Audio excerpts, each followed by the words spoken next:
Assalamualaikum warahmatullahi wabarakatuh. Perkenalkan, kami dari kelompok MBKM Kabupaten Malang. Kami akan menjelaskan tentang studi kasus intragastric vomit in feline panleukopenia virus. Next. Berikut merupakan nama-nama anggota kelompok kami yang terdiri dari 20 mahasiswa. Next. Vomit disebut juga emesis. Vomit atau muntah dapat disebabkan oleh sistem pencernaan, otot pernapasan, otot perut, dan stimulasi humoral pada kemoreseptor trigger zone dan stimulasi neural pada pusat muntah. Vomit meliputi 3 tahap, yaitu nausea, retching, dan vomit.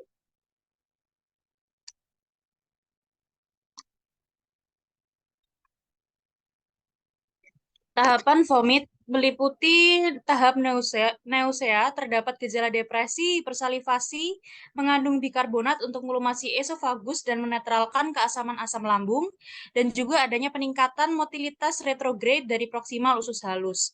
Lalu ada tahap recting, terdapat kontraksi yang kuat dari otot-otot abdominal dan diafragma, menghasilkan tekanan intratoraks negatif dan tekanan abdominal positif yang mengalirkan isi lambung menuju rongga mulut. Lalu ada tahap vomit, isi lambung dikeluarkan dan terjadi perubahan tekanan intratoraks menjadi positif, serta respirasi dihambat dengan nasofaring dan glotis menutup untuk mencegah masuknya mutahan ke dalam saluran respirasi.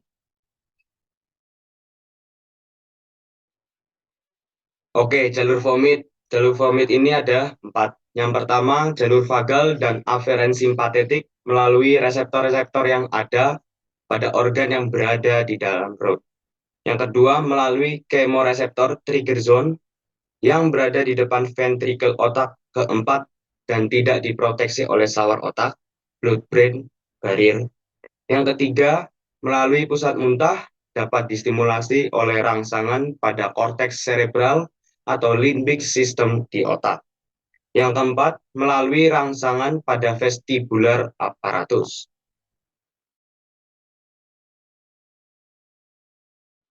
Untuk selanjutnya, vomit akut dan kronis itu terbagi menjadi 2. Pertama akut.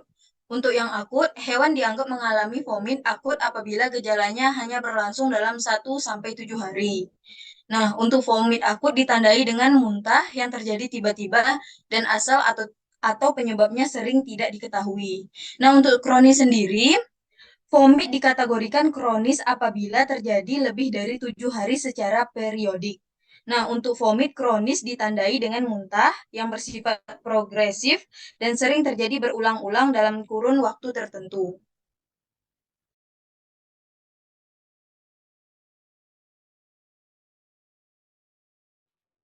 Untuk selanjutnya yaitu vomit terbagi menjadi 2. Yang pertama yaitu intragastric vomit, yaitu muntah yang disebabkan oleh penyebab primer. Untuk gejala klinisnya, muntah dengan frekuensi tinggi dan persisten, dehidrasi, turgor kulit jelek, dan rasa sakit pada perut. Untuk penyebabnya, radang pada lambung, tukak lambung, adanya benda asing, dan infeksi parasit.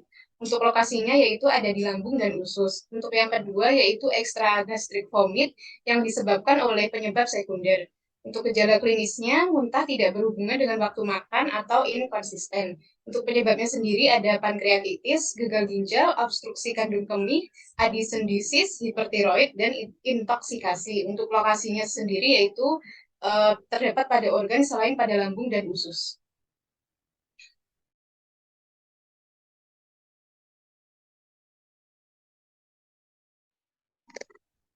Untuk selanjutnya yaitu sinyalemen dari kasus intragastric vomit in feline panleukopenia virus. Jadi, kucing kasus merupakan kucing domestik yang bernama Manis dengan berjenis kelamin jantan berumur 8 bulan dengan berat badan 2,4 kg. Bisa dilihat dalam foto bahwa kucing Manis memiliki warna bulu belang abu-abu dan juga hitam. Jadi ini adalah kondisi kucing Manis ketika dibawa ke puskesmas. Untuk selanjutnya yaitu anamnesa. Kucing dibawa oleh owner dengan keluhan muntah, lemas, diare, dan tidak nafsu makan kurang lebih selama 3 hari. Setelah diberikan susu, kucing mengalami muntah dan juga diketahui bahwa kucing belum dilakukan vaksinasi. Baik, selanjutnya yaitu pemeriksaan fisik. Dari pemeriksaan fisik yang telah dilakukan, didapatkan hasil berupa suhu dengan jumlah 37,3 derajat Celcius dengan frekuensi napas 28 kali per menit, frekuensi pulsus 100 kali per menit, turgor kulit lebih dari 2 detik, dan membran mukosa yang tampak pucat. Next.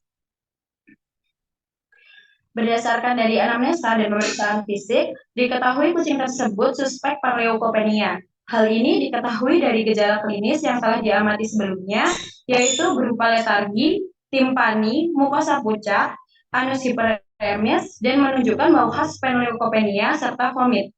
Namun, gejala dari vomit sendiri bisa diduga sebagai penyakit lainnya selain dari panleukopenia, yaitu diantaranya ada gastritis, keracunan, tertelannya benda asing, dan lain sebagainya.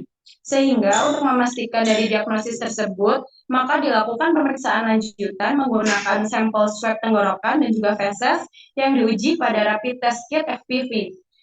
Hal ini dilakukan karena cara ini lebih cepat dan juga akurat. Dan didapatkan hasil yaitu kucing tersebut positif panleukopenia virus.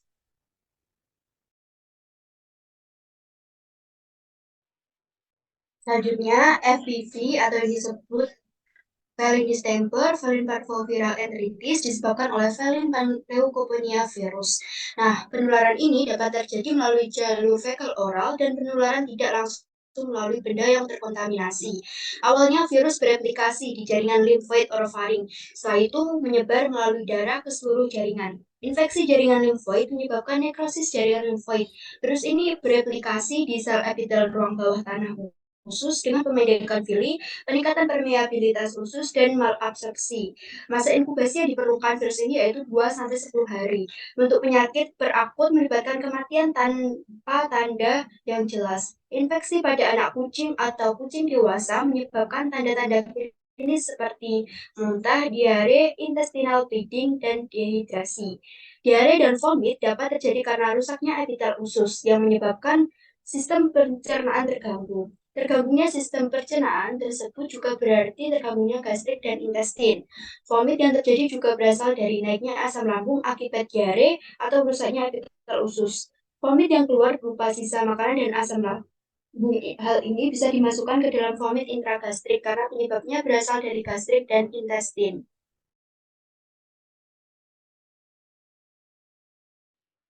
Baiklah, selanjutnya ada terapi yang diberikan pada kucing. Yang pertama, terapi cairan menggunakan cairan liquid laktat secara subkutan sebanyak 10 sampai dengan 20 ml per kilogram berat badan. Selanjutnya diberikan ondansetron HCl dihidrat secara intramuskular dengan dosis 0,5 mg per kilogram berat badan. Lalu selanjutnya diberikan dipiron dengan merek Analdon secara intramuskular dengan dosis 25 mg per kilogram berat badan. Lalu selanjutnya diberikan biosan TP secara intramuskular sebanyak 0,3 ml. Lalu yang terakhir diberikan dengan merek dagang Lifefit sebanyak 0,5 ml per kilogram berat badan secara intramuskular.